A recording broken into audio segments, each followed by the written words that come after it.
चंद्रशेखर आजाद का जीवन और संघर्ष भारतीय स्वतंत्रता संग्राम के इतिहास में एक महत्वपूर्ण अध्याय है। उनका जन्म 23 जुलाई 1906 को मध्य प्रदेश के भाबरा नामक स्थान पर हुआ था। उनके पिता का नाम पंडित सीताराम तिवारी और माता का नाम जगरानी देवी था।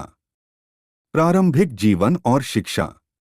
चंद्रशेखर आजाद का असली नाम चंद्रशेखर तिवारी था। उन्होंने वाराणसी में संस्कृत शिक्षा प्राप्त की। 15 वर्ष की आयु में उन्होंने गांधीजी के असहयोग आंदोलन में भाग लिया और ब्रिटिश सरकार के खिलाफ नारे लगाए, जिसके कारण उन्हें गिरफ्तार किया गया। जब न्यायाधीश ने उनसे उनका नाम पूछा तो उन्होंने आजाद कहा। पिता का नाम स्वतंत्रता और निवास स्थान जेल बताया। इस घटना के बाद से ही वे चंद्रशेखर आजाद के नाम से प्रसिद्ध हो गए। क्रांतिकारी गतिविधियां। चंद्रशेखर आजाद का झुकाव क्रांतिकारी गतिविधियों की ओर हो गया और वे हिंदुस्तान रिपब्लिकन एसोसिएशन (HRA) में शामिल हो गए, जिसका नेतृत्व राम प्रसाद बिस्मिल कर रहे थे। बाद में HRA का नाम बदलकर Hindustan socialist Republican association (HSRA) कर दिया गया। वे भगत सिंह, राजगुरु, सुखदेव और अन्य क्रांतिकारियों के साथ मिलकर ब्रिटिश शासन के खिलाफ संघर्ष करने लगे। प्रमुख घटनाएं।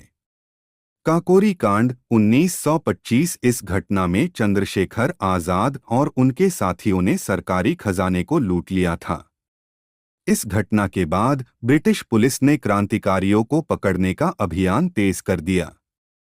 सैंडर्स हत्या 1928। लाला लाजपत राय की मृत्यु का बदला लेने के लिए चंद्रशेखर आजाद, भगत सिंह और राजगुरु ने ब्रिटिश पुलिस अधिकारी सैंडर्स की हत्या कर दी। दिल्ली असेंबली बम कांड 1929। चंद्रशेखर आजाद ने भगत सिंह और बटुकेश्वर दत्त के साथ मिलकर दिल्ली असेंबली में बम फेंका, जिससे किसी की जान नहीं गई, लेकिन ब्रिटिश सरकार को संदेश मिल गया।